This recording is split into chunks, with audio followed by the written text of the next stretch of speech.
Mesdames et messieurs, chères collégiennes et chers collégiens, nous souhaitons à chacune et à chacun d'entre vous la plus cordiale des bienvenues à cette séance de formation sur la faculté de droit de l'Université de Genève.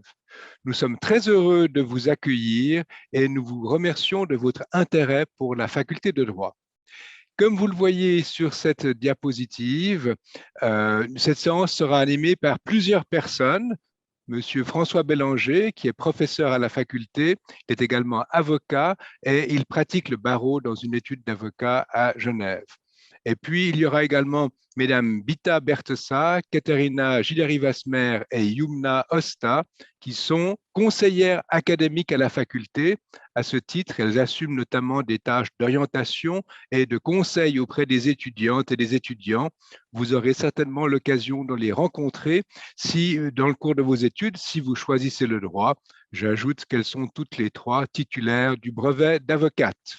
Enfin, pour ma part, je m'appelle Bénédicte Foy et je suis le doyen de la faculté de droit dans laquelle j'enseigne également en qualité de professeur.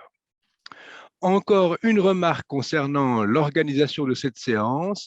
Nous avons prévu du temps en fin de séance pour répondre à vos questions. Alors ne les posez pas déjà maintenant par le biais du chat.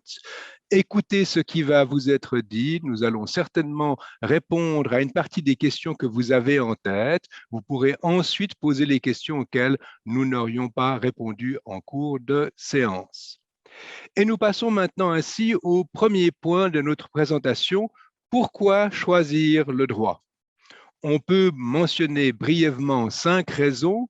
Tout d'abord, toute activité humaine est régie par le droit. Pensez à la famille, se marier, avoir des enfants, adopter, divorcer, voilà des événements qui sont régis par le droit. Pensez au monde des affaires, ouvrir un restaurant, louer des locaux pour ce restaurant, emprunter de l'argent, construire une maison, obtenir l'autorisation de la construire, l'assurer, etc. Ces activités font intervenir le droit. On peut aussi mentionner le décès, bien sûr. Qui sont les héritiers? Quelle est leur part dans l'héritage? Ou bien encore, faut-il enquêter sur les circonstances du décès? Ces questions trouvent une réponse dans le droit. Enfin, et je m'arrêterai là, on peut mentionner les activités qui s'écartent de ce qui est permis. Dépasser en voiture la vitesse autorisée, participer à une bagarre, se procurer une substance illicite, etc. Voilà des activités qui font également l'objet de règles juridiques. Bref, vous l'aurez compris, le droit se niche partout, il est omniprésent, on ne lui échappe pas, il joue un rôle central dans la société, si bien que chacune et chacun peut y trouver son compte. Deuxième raison, les compétences des juristes sont appréciées dans des domaines très divers. Étudier le droit nous fait acquérir des connaissances juridiques, bien sûr, mais cela nous apprend également une manière de raisonner, un raisonnement juridique, une certaine rigueur dans la façon de penser. Le droit met en quelque sorte de l'ordre dans les idées. Faire du droit, c'est également chercher et trouver des solutions. La connaissance du droit, la manière de l'appliquer et l'inventivité qu'il peut développer sont appréciées dans beaucoup de métiers et d'activités professionnelles, même non purement juridiques. Il n'est pas besoin d'être avocat ou juge pour utiliser ces connaissances. Pensez par exemple à un délégué d'une organisation internationale ou d'une ONG ou encore à une politicienne. Leur connaissance du droit peut leur être fort utile. Troisième raison, les études de droit développent l'esprit d'analyse, le sens de la précision ainsi que les capacités de rédaction.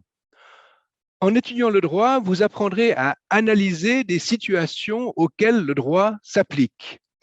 Il vous faudra être précis, car si l'on fait cela à la va-vite, on risque bien de parvenir à des conclusions erronées qui ne correspondent pas à la situation étudiée et alors votre analyse juridique ne sert à rien. Il faut aussi pouvoir faire part de son analyse à son client, à son maître de stage, à son maître de stage, à son chef, à sa chef, au juge, à l'autorité de recours. et cela se fait souvent par écrit. Il faut donc savoir rédiger, restituer avec finesse et avec exactitude le fruit de sa réflexion. On pourrait ajouter que les études de droit développent également l'esprit critique. Le juriste doit savoir prendre de la distance avec les lois en vigueur. Il doit avoir un œil curieux pour chercher des solutions plus appropriées, par exemple, aux intérêts de son client. Toutes ces qualités sont d'indéniables atouts dans la vie professionnelle, mais également, dans une certaine mesure, dans la vie personnelle. Avant-dernière raison de faire du droit, le droit mène à tout. Bien sûr, le droit permet d'exercer les professions juridiques par excellence. On peut devenir juge, avocat si l'on a le brevet d'avocat, notaire si l'on a le brevet de notaire, juriste dans l'administration, dans une banque ou dans une entreprise, par exemple. Mais le droit permet également d'exercer des professions non purement ou spécifiquement juridiques. On peut par exemple devenir journaliste ou assureur, délégué syndical, cadre dans une entreprise ou dans une administration, diplomate, impresario ou encore, pourquoi pas, conseiller d'État ou conseillère fédérale notamment. Bref, le droit ouvre bien des portes. Enfin, à ne pas oublier, le droit peut procurer de belles satisfactions. Le droit, c'est une matière intéressante, mais qui demande à vivre, à être exercée, à être appliquée. Et ce faisant, on peut ressentir de belles satisfactions professionnelles. Pensez à l'avocat qui gagne un procès important pour son client. Pensez au juge ou à la juge qui rend la justice, qui met fin à un litige qui empoisonnait la vie des parties au procès. Pensez à celle ou celui qui visite une prison pour le compte d'une organisation internationale et qui obtient que les droits de l'homme y soient mieux respectés. Pensez au juriste qui a bien négocié un contrat et qui sauve peut-être ainsi de la faillite l'entreprise qu'il emploie. Pensez enfin par exemple au notaire qui aide une personne âgée et malade à rédiger son testament ou à vendre sa maison et qui se sent ainsi apaisé. Voilà, mesdames et messieurs, chers collégiennes et chers collégiens, quelques raisons d'étudier le droit. Il y en a encore bien d'autres et je suis sûr que vous en découvrirez en écoutant la suite de cette séance. Je passe maintenant la parole aux conseillères académiques de la faculté, mesdames Berthessa, Gilles Rivasmer et Osta. Je vous remercie de votre attention. Chères collégiennes, chers collégiens, nous vous souhaitons également la bienvenue avec Madame Beta Bertossa et Madame Yuna Osta, mes collègues, à cette séance d'information sur les études de droit à la faculté de droit de l'Université de Genève. La séance, la présentation se partagera en quelques chapitres. Nous allons d'abord vous présenter la faculté en quelques chiffres. Nous vous présenterons ensuite brièvement les formations que nous proposons.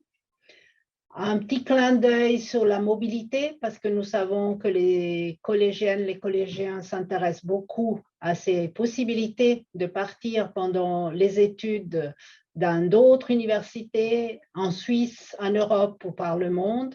Et enfin, le professeur François Bélanger vous présentera les débauchés. Pour ce qui est de la faculté avait en 2021, les chiffres de 2022 ne sont pas encore tout à fait stables, mais elle avait en 2021 environ 220 étudiants sur un total de 18 865 qui sont les étudiants inscrits à l'Université de Genève. À la faculté de droit sont présents environ 50 professeurs et ensuite toute une partie de collaborateurs et collaboratrices de l'enseignement et de la recherche, parmi lesquels une centaine d'assistants et assistantes, maîtres assistants, maîtres assistantes, 25 chargés d'enseignement et enfin, non pas 2 conseillères académiques comme indiqué sur la diapositive, mais bien 3 depuis cette année. Madame Yumna Osta, nous ayons rejoint pour encadrer les étudiants depuis l'automne 2021. Le micro, bonjour à toutes et à tous. Donc, je recommence. Nous allons poursuivre cette présentation par la présentation des formations universitaires de base en droit et brièvement le parcours pour devenir avocat, mais ça, le professeur Bélanger en dira un peu plus tard dans la présentation. Donc, toutes les formations universitaires que vous pourriez suivre, que ce soit droit ou dans d'autres filières, sont composées de 2 étapes consécutives. Donc, tout d'abord, ce qu'on appelle un baccalauréat ou un bachelor. Donc, chez nous, un bachelor en droit. Cette première formation est d'une durée de 3 ans et est dotée de 180 crédits ECTS. Les crédits ECTS, c'est une valeur de calcul de l'effort dit étudiant, c'est une valeur moyenne, c'est ce qu'on attend de vous sur 3 ans d'études. 180 crédits, ça vaut 3 ans d'études à plein temps. Une année d'études à plein temps, c'est 60 crédits. Dans cet effort étudiant, on va compter le temps que vous allez consacrer à suivre des enseignements, à faire des lectures, à préparer vos cours. Et cette valeur théorique, elle se situe à 25 à 30 heures d'effort étudiante pour un crédit ECTS. Donc, ça vous donne un peu une idée de ce qui est attendu de vous au niveau des études universitaires. Donc, ce baccalauréat universitaire en droit, il se poursuit ensuite par des études de maîtrise en droit, master en droit, avec différentes thématiques que nous proposons à la faculté, selon les intérêts que vous auriez pu vous découvrir à la suite du baccalauréat en droit. Vous avez 5 maîtrises dites consécutives, donc dans des thématiques qui sont affichées sur le slide, donc en droit civil et pénal, en droit économique, en droit international et européen, en droit public, et puis pour celles et ceux qui ne souhaiteraient pas pas orienter spécifiquement leur maîtrise dans une thématique, la possibilité de prendre un peu de tout et de faire une maîtrise en droit général. Cette maîtrise est d'une durée de 3 semestres d'études et dotée de 90 crédits ECTS, donc 1 an et demi. Le bachelor, 3 ans, la maîtrise, 1 an et demi, donc en tout, 4 ans et demi d'études de base en droit pour avoir la formation juridique complète qui vous permettra ensuite de poursuivre votre parcours soit professionnel, soit de formation avec par exemple l'école d'avocature, pour celles et ceux qui se destineraient à la profession d'avocate, par des formations postgraduées que nous allons brièvement présenter également tout à l'heure. Certains et certaines vont aussi peut-être faire le choix d'une maîtrise interdisciplinaire qui peut être faite soit après le bachelor, soit après la maîtrise. Mais bon, pour celles et ceux qui se destinent à une profession juridique, il faut d'abord compléter par une maîtrise en droit avant d'aller vers de l'interdisciplinaire, pour en tout cas les professions strictement juridiques. Et là aussi, au niveau de l'université, nous proposons une maîtrise interdisciplinaire en droit de l'homme et une maîtrise interdisciplinaire en sciences de l'environnement. Les maîtrises dont j'ai parlé tout à l'heure, les maîtrises dites thématiques et consécutives au bachelor en droit, donc ces maîtrises qui sont nécessaires pour avoir un parcours complet en droit, il est également possible de les faire de manière conjointe et bilingue avec l'université de Bâle et nous proposons ces maîtrises bilingues à tous nos étudiants et étudiantes. Vous avez aussi, oui, c'est le CDT, mais c'est pas. Vous avez aussi d'autres formations. Vous voyez le petit cercle. CDT CTL, c'est un certificat complémentaire dans le domaine du droit transnational, international, qu'il est possible de faire dès la 3e année d'études, et ECAV pour école d'avocature, mais ça peut-être que le professeur Bélanger en dira quelques mots de plus tard. Voilà, brièvement, les formations approfondies aussi pour avoir le panorama complet de l'offre de formation de notre faculté. Nous offrons conjointement avec le Graduate Institute de Genève, donc les instituts de haute études internationales et du développement, des formations postgraduées, donc on l'on fait après pour se spécialiser. Ça, c'est la formation donc au-delà, approfondie, au-delà de la formation de base universitaire. Vous avez une offre qui va de la thématique de l'arbitrage international, du droit international et humanitaire, des droits de l'homme, de la justice transitionnelle, du droit fiscal, du droit européen et de la gouvernance internationale, et puis aussi une formation approfondie en droit de l'enfant. Ces formations étant dispensées en partie ou tout en anglais. Enfin, le grade suprême qui est décerné par la faculté de droit aux personnes qui souhaitent vraiment approfondir une recherche et une rédaction. Il s'agit du doctorat en droit qui est également bien sûr proposé au sein de notre faculté.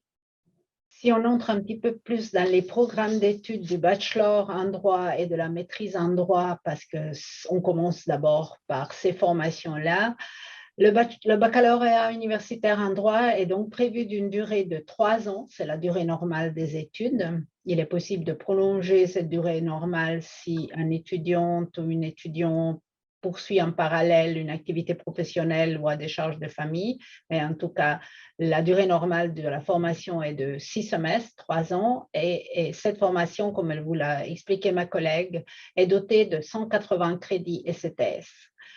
Pendant la première année d'études, l'étudiante et l'étudiant n'a pas un grand choix à faire. Le plan d'études prévoit que des cours annuels et des cours obligatoires, donc les étudiantes et les étudiants doivent suivre sur toute l'année académique. Ce sont des enseignements de base du droit suisse, comme le droit pénal général, le droit constitutionnel, le droit des personnes et de la famille. Nous avons un cours d'introduction générale au droit et nous avons également 2 cours de droit dans une perspective historique, l'histoire du droit et le droit romain.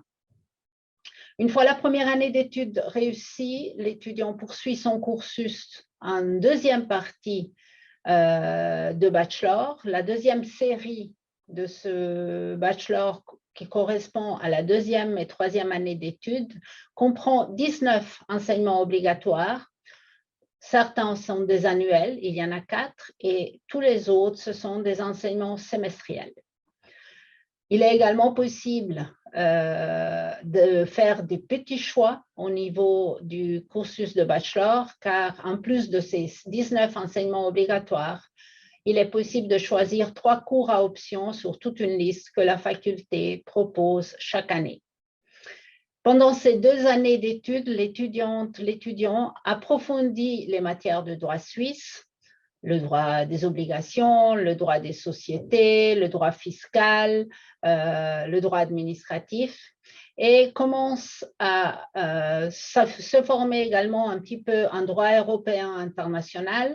Nous avons un cours de droit international public que l'étudiante et l'étudiant doivent suivre pendant la 2e partie, un cours de droit de l'Union européenne.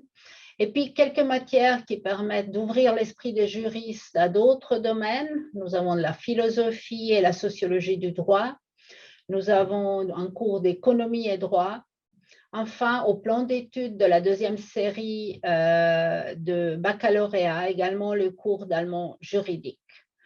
Nous attirons l'attention des collégiennes et des collégiens que si ce n'est pas obligatoire d'avoir poursuivi l'allemand ou de connaître l'allemand pour faire des études du droit, cette matière existe au plan d'études et nous encourageons quand même les étudiantes et les étudiants à approfondir leurs compétences en allemand si ils en ont l'occasion, car nous vivons en Suisse, la majorité de la population parle allemand et beaucoup de décisions des tribunaux sont d'abord publiées en allemand. Si vous voulez avoir accès à la jurisprudence, il est utile et recommandé de pouvoir avoir au moins une maîtrise passive de cette langue. Il est toutefois précisé qu'il est possible de compléter la formation juridique de base, le bachelor et le master, sans avoir fait de l'allemand. Nous avons beaucoup d'étudiants qui viennent d'ailleurs que de Suisse et qui n'ont jamais étudié cette langue. Une fois le bachelor réussi, l'étudiant poursuit son cursus sur la 2e partie de la formation de base, c'est-à-dire sur le master en droit.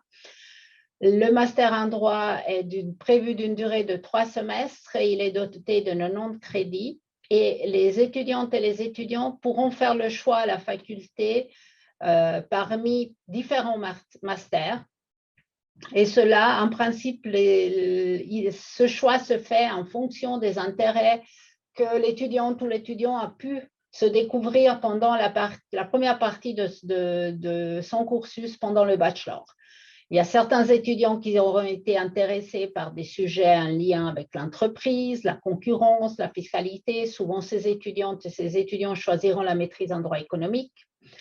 D'autres qui sont plus intéressés par des sujets, par les organisations internationales, par le droit européen, par des thèmes liés à la paix, à la coopération, choisiront probablement la maîtrise en droit international et européen. Dans la maîtrise en droit public, les sujets qui sont abordés sont les sujets en lien avec l'intérêt général, les services publics, le droit social, le droit de l'environnement.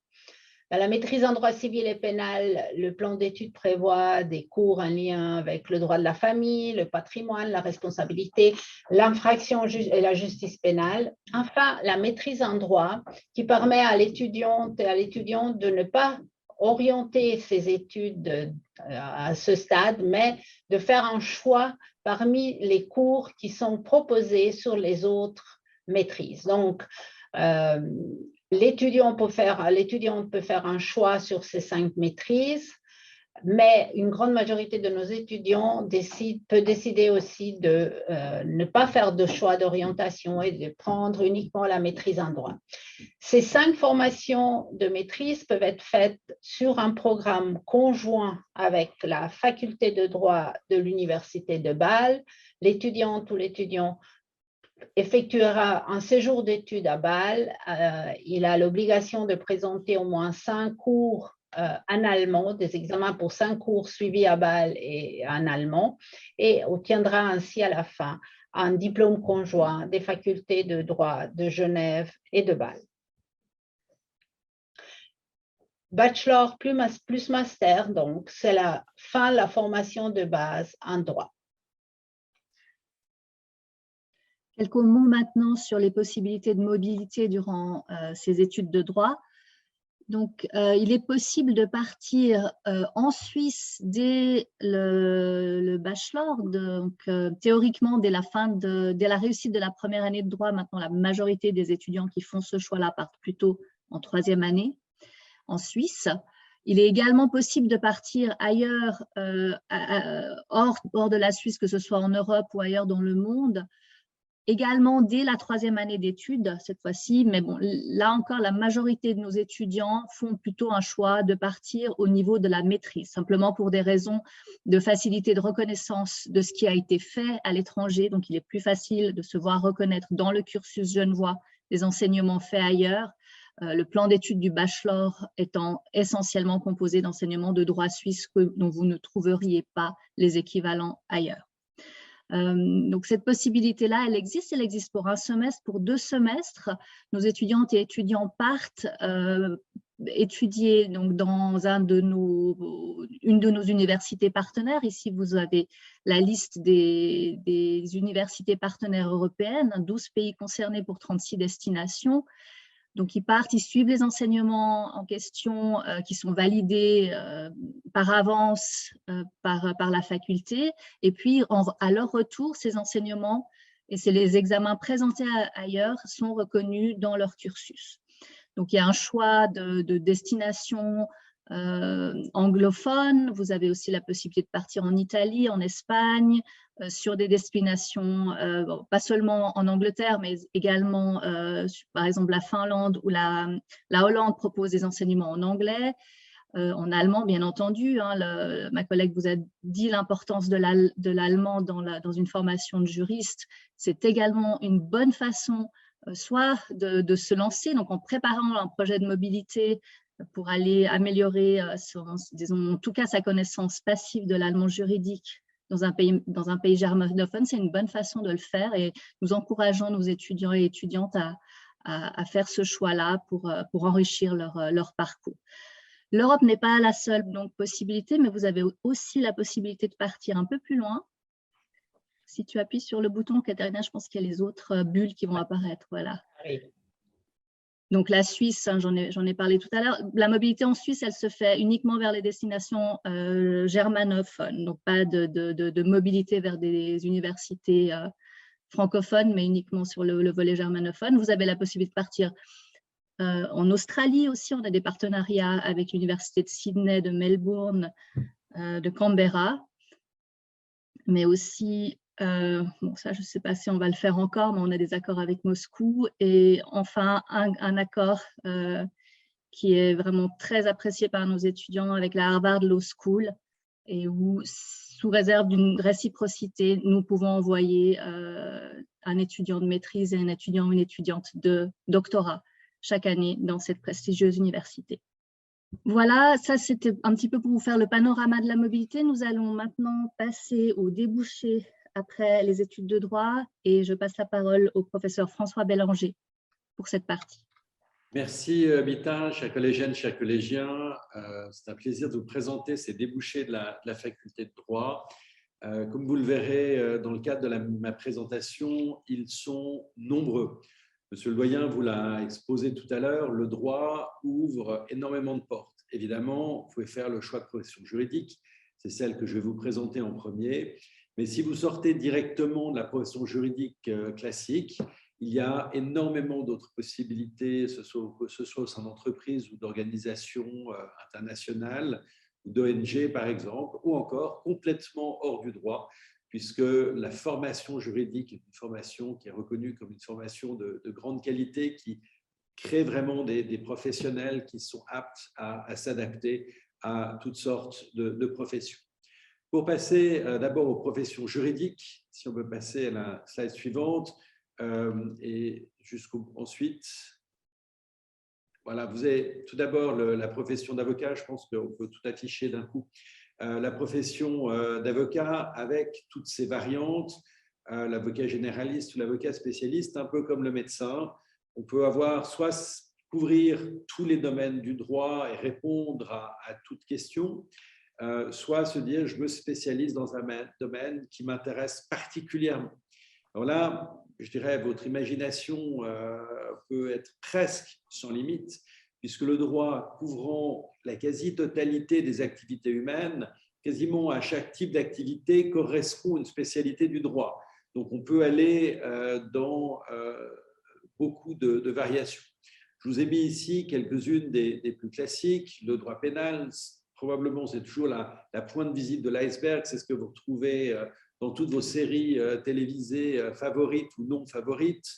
C'est généralement les pénalistes que l'on montre, rarement d'autres types de spécialités.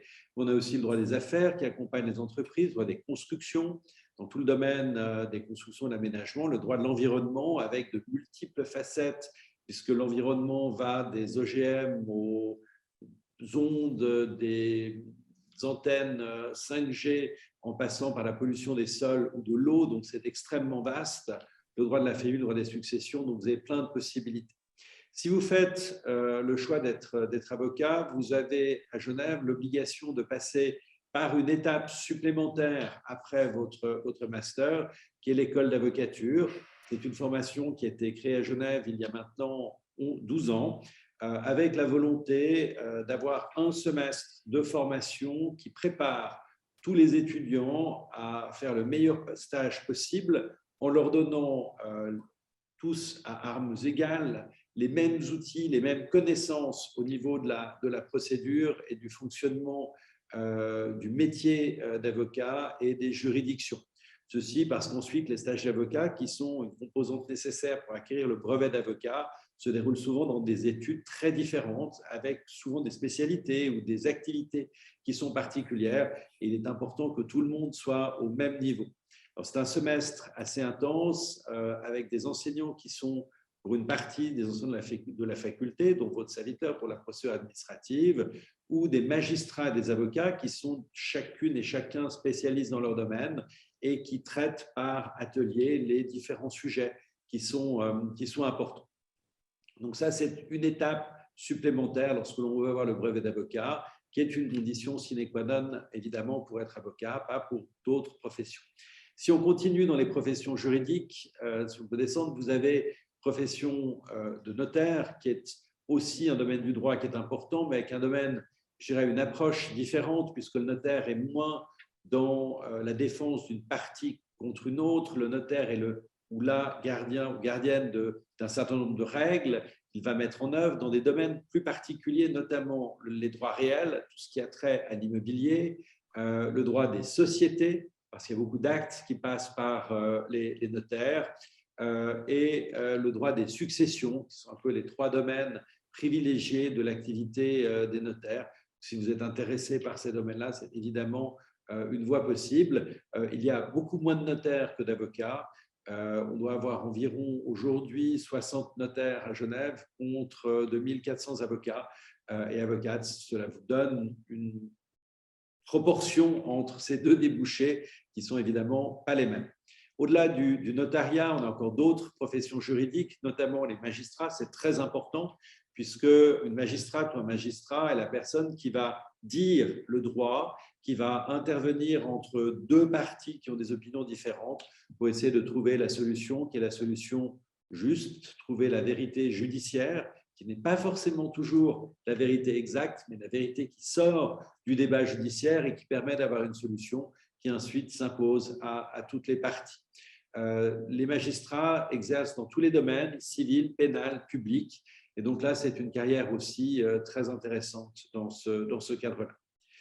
Juste si on termine, vous avez finalement lié à tout ce qui est le pouvoir judiciaire, tous les greffiers, greffières, tous les juristes qui accompagnent les activités de ces professions juridiques.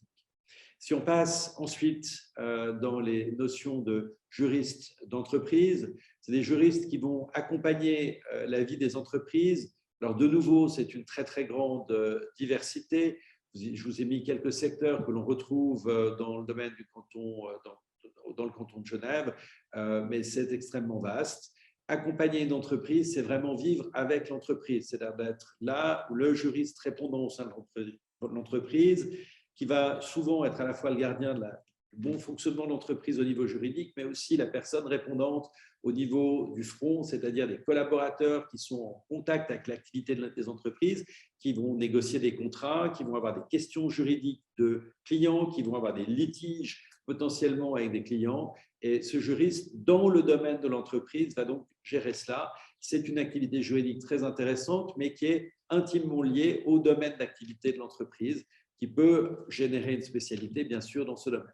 Au-delà des entreprises, on peut être aussi juriste au sein de l'administration, et ça nous amène à la slide suivante. C'est pour toutes les administrations et activités de services publics ou autres.